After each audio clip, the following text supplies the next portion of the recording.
രാജാക്കന്മാരുടെ രണ്ടാം പുസ്തകം 2-ാം അധ്യായം. യഹോവ ഏലിയാവെ ചുഴലിക്കാറ്റിൽ സ്വർഗത്തിലേക്ക് എടുത്തുകൊള്ളുവാൻ ഭാവിച്ചിരിക്കുമ്പോൾ ഏലിയാവ് എലീശയോടുകൂടെ ഗിൽഗാലിൽ നിന്ന് പുറപ്പെട്ടു. ഏലിയാവ് എലീശയോട്, നീ ഇവിടെ താമസിച്ചു കൊള്ളുക, യഹോവ എന്നെ ബേഥേലിലേക്ക് അയച്ചിരിക്കുന്നു എന്ന് പറഞ്ഞു. എലീശ അവനോട്, യഹോവയാണേ, നിന്റെ ജീവനാണേ, ഞാൻ നിന്നെ വിടുകയില്ല എന്ന് പറഞ്ഞു. അങ്ങനെ അവർ ബേഥേലിലേക്ക് പോയി.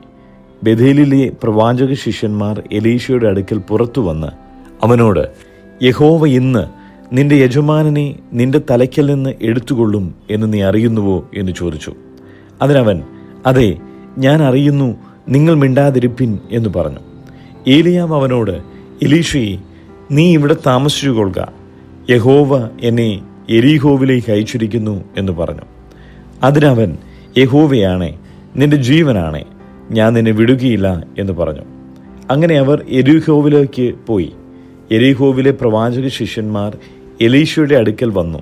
അവനോട്, യഹോവ ഇന്ന് നിന്റെ യജമാനെ നിന്റെ തലയ്ക്കൽ നിന്ന് എടുത്തുകൊള്ളും എന്ന് നീ അറിയുന്നുവോ എന്ന് ചോദിച്ചു. അതിനവൻ, അതെ, ഞാൻ അറിയുന്നു, നിങ്ങൾ മിണ്ടാതിരിപ്പിൻ എന്ന് പറഞ്ഞു. ഏലിയാവ് അവനോട്, നീ ഇവിടെ താമസിച്ചു കൊള്ളുക, യഹോവ എന്നെ യോർദാങ്കലേക്ക് അയച്ചിരിക്കുന്നു എന്ന് പറഞ്ഞു. അതിനവൻ, യഹോവയാണേ, നിന്റെ ജീവനാണേ, ഞാൻ നിന്നെ വിടുകയില്ല എന്ന് പറഞ്ഞു. അങ്ങനെ അവർ ഇരുവരും കൂടെ പോയി. പ്രവാചക ശിഷ്യന്മാരിൽ 50 പേർ ചെന്ന് അവർക്കെതിരെ ദൂരത്ത് നിന്ന് അവർ ഇരുവരും യോർദാൻ അരികെ നിന്നു.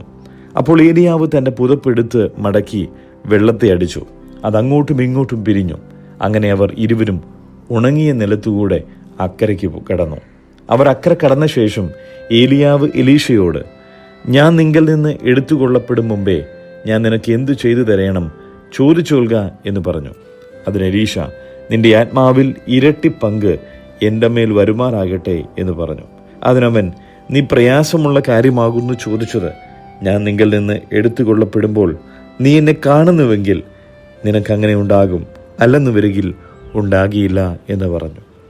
അവർ സംസാരിച്ചുകൊണ്ട് നടക്കുമ്പോൾ അഗ്നിരഥവും അഗ്നിശങ്ങളും വന്നു അവരെ തമ്മിൽ വേർപിരിച്ചു. അങ്ങനെ ഏലിയാവ് ചുഴലിക്കാറ്റിൽ സ്വർഗത്തിലേക്ക് കയറി. എലീശ അത് കണ്ടിട്ട്, എൻ്റെ പിതാവേ, എൻ്റെ പിതാവേ, ഇസ്രയേലിൻ്റെ തേരും തേരാളികളും എന്ന് നിലവിളിച്ചു. പിന്നെ അവനെ കണ്ടില്ല. അപ്പോൾ അവൻ തൻ്റെ വസ്ത്രം പിടിച്ചു 2 ഖണ്ഡമായി കീറിക്കളഞ്ഞു. പിന്നെ അവൻ ഏലിയാവിന്മേൽ നിന്ന് വീണ പുതപ്പെടുത്ത് മടങ്ങി ചെന്ന് യോർദാൻ അരികെ നിന്നു. ഏലിയാവിന്മേൽ നിന്ന് വീണ പുതപ്പ് കൊണ്ട് അവൻ വെള്ളത്തെ അടിച്ചു. ഏലിയാവിൻ്റെ ദൈവമായ യഹോവ എവിടെ എന്ന് പറഞ്ഞു.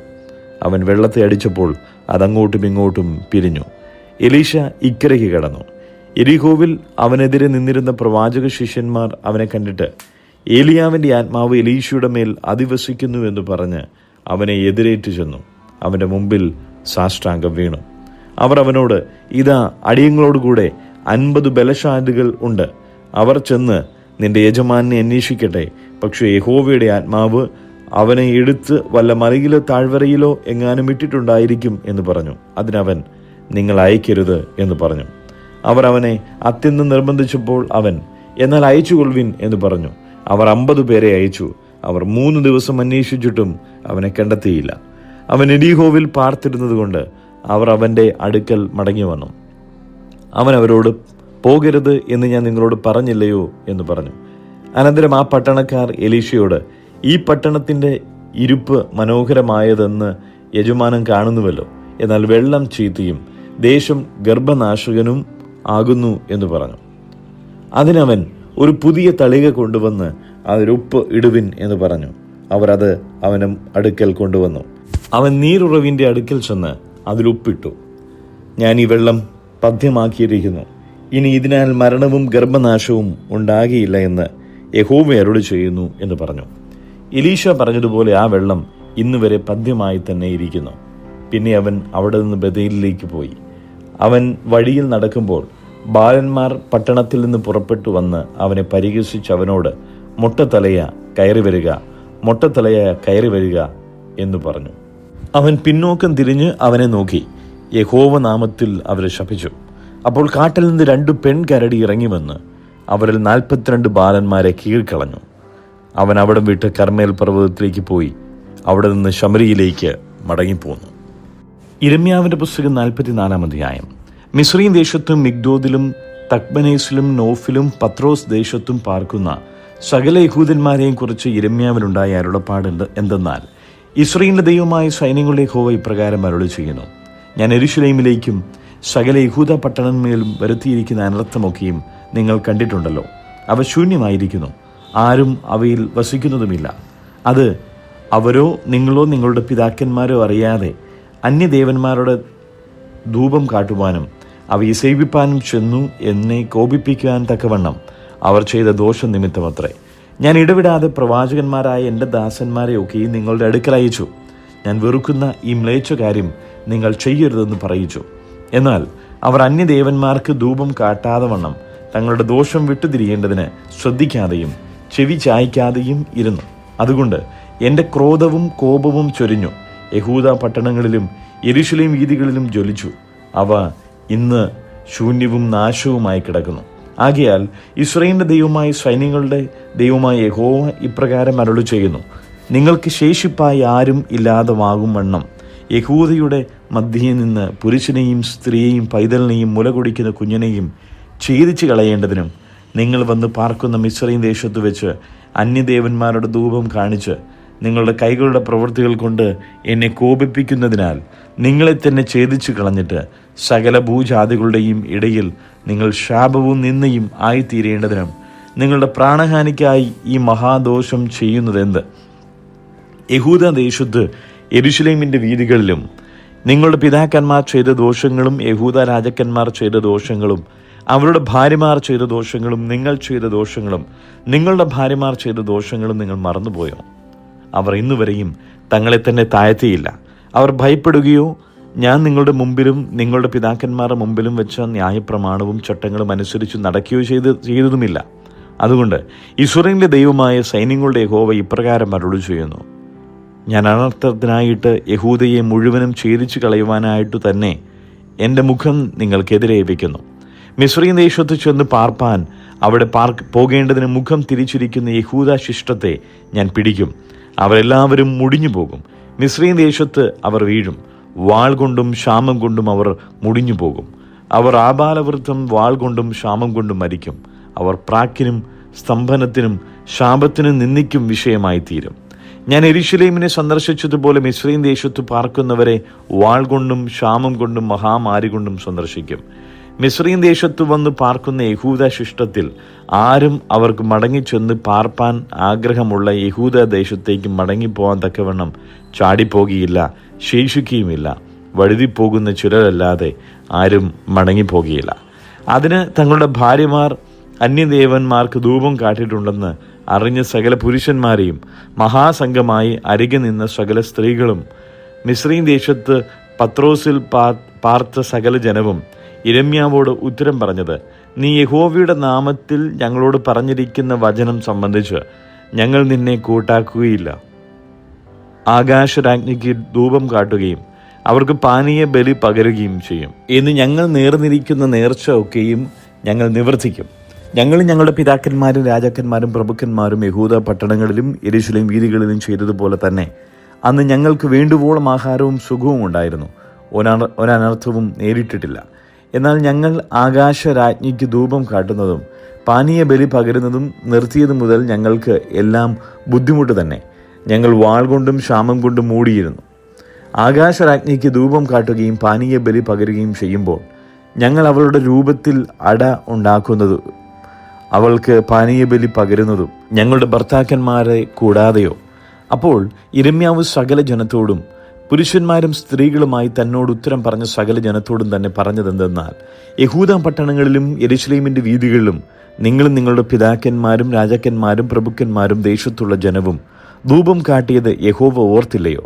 അവന്റെ മനസ്സിൽ അത് വന്നില്ലയോ? നിങ്ങളുടെ ദുഷ്പ്രവർത്തികൾ നിമിത്തം നിങ്ങൾ പ്രവർത്തിച്ച മ്ലേച്ഛത നിമിത്തവും യഹോവയ്ക്ക് സഹിപ്പാൻ വഹിയാതെയായി. അതുകൊണ്ട് നിങ്ങളുടെ ദേശം ഇന്ന് നിവാസികളില്ലാതെ ശൂന്യവും സ്തംഭനഹേതുവും ശാപവിഷയവുമായി തീർന്നിരിക്കുന്നു. നിങ്ങൾ യഹോവയുടെ വാക്ക് അനുസരിക്കാതെയും അവൻ്റെ ന്യായപ്രമാണവും ചട്ടങ്ങളും സാക്ഷ്യങ്ങളും പ്രമാണിച്ച് നടക്കാതെയും ധൂപം കാട്ടി യഹോവയോട് പാപം ചെയ്യുകൊണ്ട് ഇന്ന് ഈ അനർത്ഥം നിങ്ങൾക്ക് വന്ന് ഭവിച്ചിരിക്കുന്നു. പിന്നെയും യിരെമ്യാവ് സകല ജനത്തോടും സകല സ്ത്രീകളോടും പറഞ്ഞത്: മിസ്രയീം ദേശത്തിരിക്കുന്ന യഹൂദന്മാരായ നിങ്ങൾ എല്ലാവരും യഹോവയുടെ വചനം കേൾപ്പിൻ. ഇസ്രായേലിന്റെ ദൈവമായ സൈന്യങ്ങളുടെ യഹോവ ഇപ്രകാരം അരുളി ചെയ്യുന്നു: ആകാശരാജ്ഞിക്ക് ധൂപം കാട്ടുവാനും പാനീയ ബലി പകരുവാനും നേർന്നിരിക്കുന്ന നേർച്ചകളെ ഞങ്ങൾ നിവർത്തിക്കുമെന്ന് നിങ്ങളും നിങ്ങളുടെ ഭാര്യമാരും വായ്കൊണ്ട് പറയുകയും കൈകൊണ്ട് അനുഷ്ഠിക്കുകയും ചെയ്തിരിക്കുന്നു.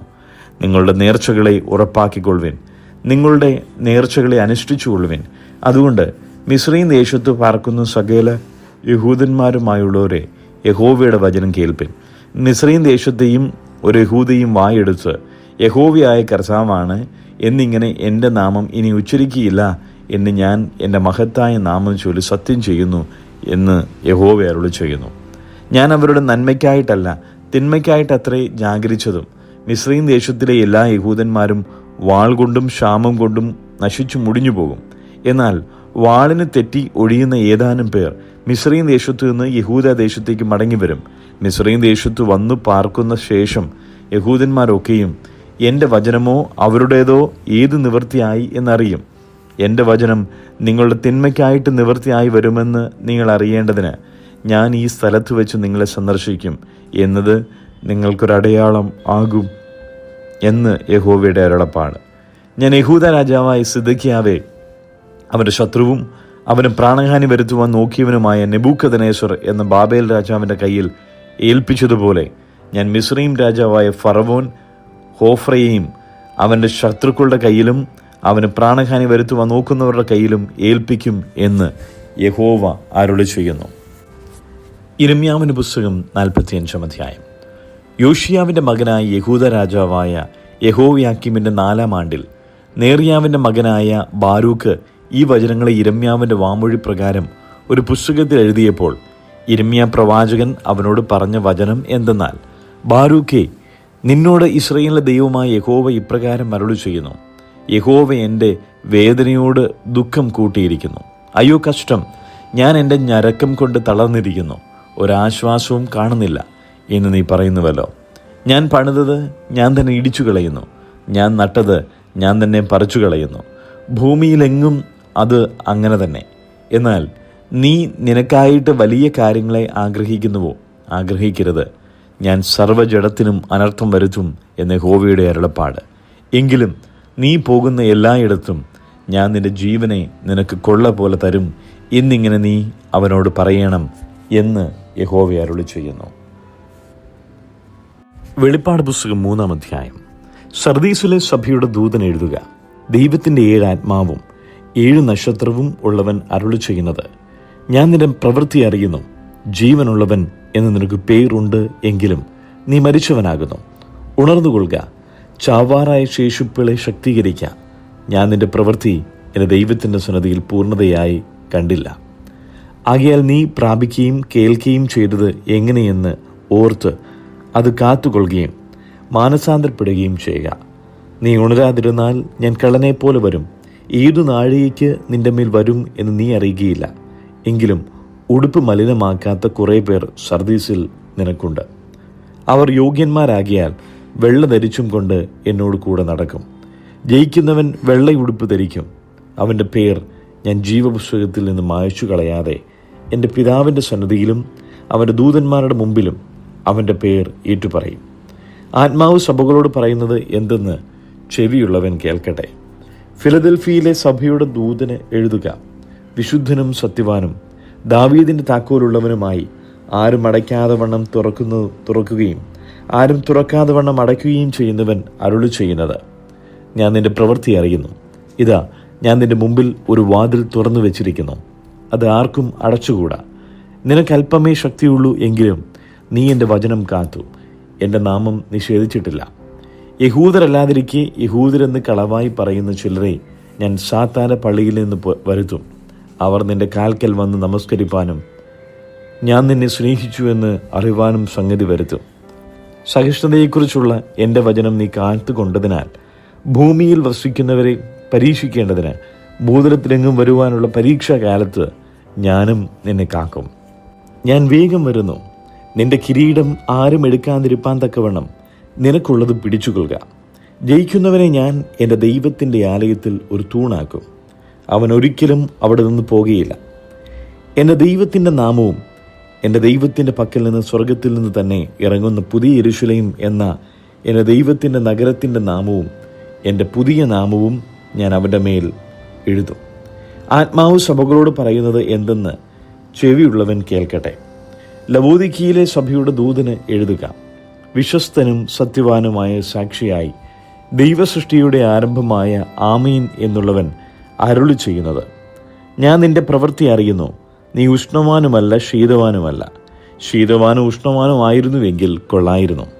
ഇങ്ങനെ ശീതവാനുമല്ല ഉഷ്ണവാനുമല്ല ശീതോഷ്ണവാനാകിയാൽ നിന്നെ എൻ്റെ വായിൽ നിന്ന് ഉമിണ്ണുകളയും. ഞാൻ ധനവാൻ, സമ്പന്നനായിരിക്കുന്നു, എനിക്കൊന്നിനും മുട്ടില്ല എന്ന് പറഞ്ഞുകൊണ്ട് നീ നിർഭാഗ്യനും അരിഷ്ടനും ദരിദ്രനും കുരുടനും നഗ്നനും എന്നറിയാതിരിക്കയാൽ നീ സമ്പന്നനാകേണ്ടതിന് തീരൂതിക്കഴിച്ച പൊന്നും നിന്റെ നഗ്നതയുടെ ലജ്ജ വെളിവാതക്കവണ്ണം ധരിക്കേണ്ടതിന് വെള്ളയുടുപ്പും നിനക്ക് കാഴ്ച ലഭിക്കേണ്ടതിന് കണ്ണിൽ എഴുതുവാൻ ലേപവും എന്നോട് വിലയ്ക്ക് വാങ്ങുവാൻ ഞാൻ നിന്നോട് ബുദ്ധി പറയുന്നു. എനിക്ക് പ്രിയമുള്ളവരെയൊക്കെയും ഞാൻ ശാസിക്കുകയും ശിക്ഷിക്കുകയും ചെയ്യുന്നു. ആകയാൽ നീ ജാഗ്രതയുള്ളവനായിരിക്കാം, മാനസാന്തരപ്പെടുക. ഞാൻ വാതിൽക്കൽ നിന്ന് മുട്ടുന്നു. ആരെങ്കിലും എൻ്റെ ശബ്ദം കേട്ട് വാതിൽ തുറന്നാൽ ഞാൻ അവൻ്റെ അടുക്കൽ ചെന്ന് അവൻ എന്നോടും കൂടെ അത്താഴം കഴിക്കും. ജയിക്കുന്നവന് ഞാൻ എന്നോടുകൂടെ എൻ്റെ സിംഹാസനത്തിൽ ഇരിപ്പാൻ വരം നൽകും. ഞാനും ജയിച്ചു എൻ്റെ പിതാവിനോട് കൂടെ അവൻ്റെ സിംഹാസനത്തിൽ ഇരുന്നതുപോലെ തന്നെ. ആത്മാവ് സഭകളോട് പറയുന്നത് എന്തെന്ന് ചെവിയുള്ളവൻ കേൾക്കട്ടെ.